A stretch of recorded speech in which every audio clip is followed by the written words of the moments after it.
you ever build something so useful, so essential, that even the government calls it untouchable, only for the HOA to lose its mind over it? Yeah, that's how this storm started. It began on a Monday morning when I got a knock so loud it rattled the windows. Outside were 3 HOA board members, clipboards in hand, standing like a firing squad on my gravel driveway. Behind them, Karen, the queen of our HOA circus, EntitledPeople, was glaring at my property like she was about to exorcise it.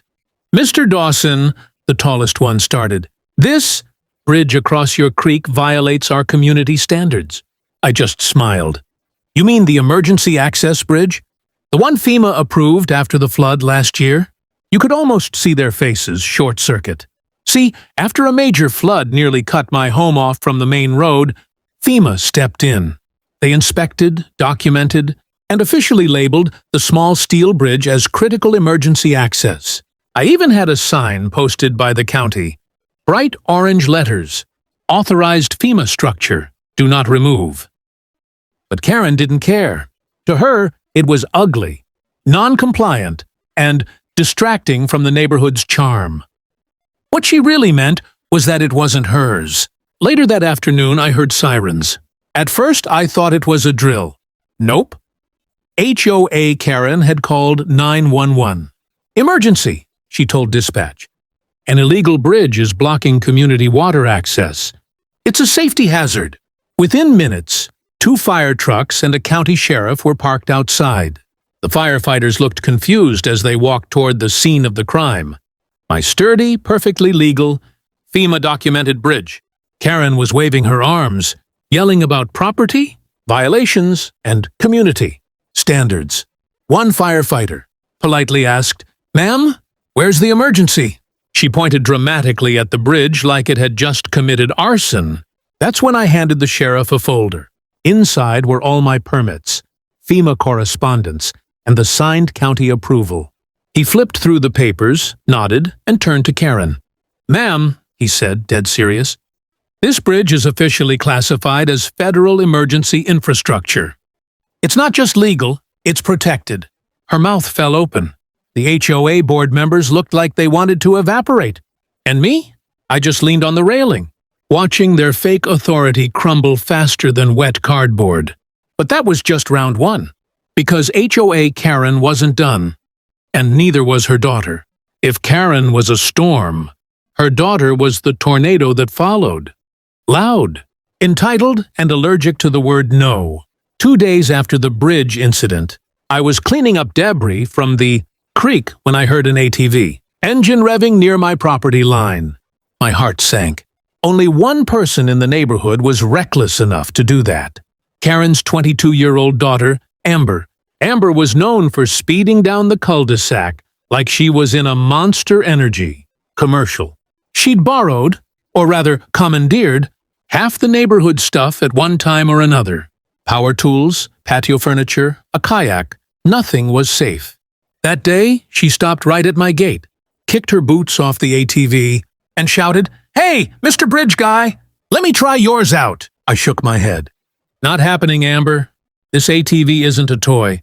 It's my flood response vehicle." Her smirk dropped. Excuse me? My mom says community equipment has to be shared." I nearly laughed. "It's not community equipment. It's mine. Bought it, registered it, maintained it." She scoffed, grabbed her phone, and started recording. "So you're refusing to share resources with residents in an emergency zone? Wow, real nice." Before I could respond, she was already calling her mom, on speaker. "Mom, he won't let me use the ATV. He says he owns it." Karen's voice screeched through the phone like a banshee on caffeine. "He can't deny you. We'll report this to the HOA and the county." I tried to ignore it, but 10 minutes later, a patrol car rolled up. 2 officers stepped out, clearly confused. "Sir," one began, "we got a call about stolen property and vehicle misuse." I blinked. "You mean the ATV that's sitting right here on my property? The one I bought?" Amber stood there, smug. "It's community property. He's using it for HOA projects." I didn't say a word, just walked into my garage and came back with a thick envelope. "Gentlemen, You might want to look at this. Inside were the title, registration, and purchase receipt, all in my name. But the real kicker?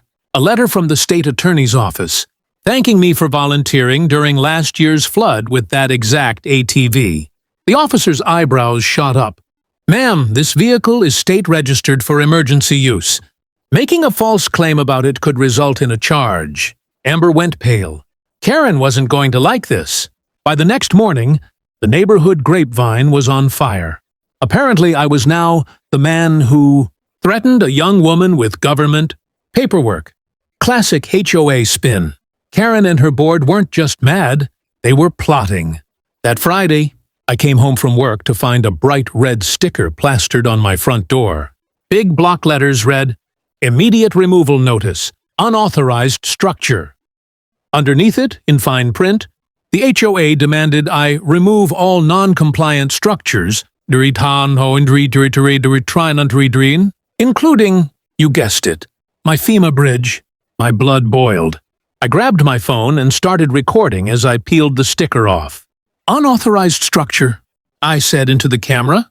"This bridge is protected by federal law. And now they're vandalizing my property." I posted the clip to the neighborhood forum. Within an hour, it exploded. Neighbors who'd quietly resented the HOA chimed in. One guy wrote, "That bridge saved my dogs during the flood." They've lost their minds. But Karen doubled down. By Saturday morning, the HOA's lawyer had dropped an envelope in my mailbox. A cease and desist notice, accusing me of operating emergency equipment without board approval. They really thought they could out-paperwork me. So I made a call, not to the HOA, but to a contact at the state attorney's office. "Remember that letter thanking me for helping FEMA last year?"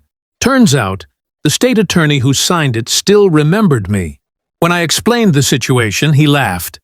"They're trying to override a FEMA designation. That's not just ignorance. That's illegal interference with federal emergency access." He sent me an official statement on state letterhead confirming that 1. My bridge was registered emergency infrastructure. 2. My ATV was state-logged as a disaster response vehicle. 3. Any attempt to remove, fine, or restrict either would violate federal emergency management law. I printed 5 copies, 1 for me, 1 for the sheriff, and 3 for the HOA board. The next HOA meeting was legendary. I walked in calm, dropped the documents on the table, and said, "You're interfering with FEMA infrastructure. Do you really want to make this your hill to die on?" Karen's face turned the color of overripe tomatoes. The room fell silent. But instead of backing down, she whispered something to Amber, and they both smiled. That's when I knew they were planning their biggest stunt yet. When Karen feels cornered, she doesn't retreat. She doubles down. And this time, she wanted an audience. 3 days after the HOA meeting, a message appeared in the community group chat. FEMA will be contacted live today, at 3 p.m. to confirm whether Mr. Dawson's bridge is actually authorized. Karen, AOA president.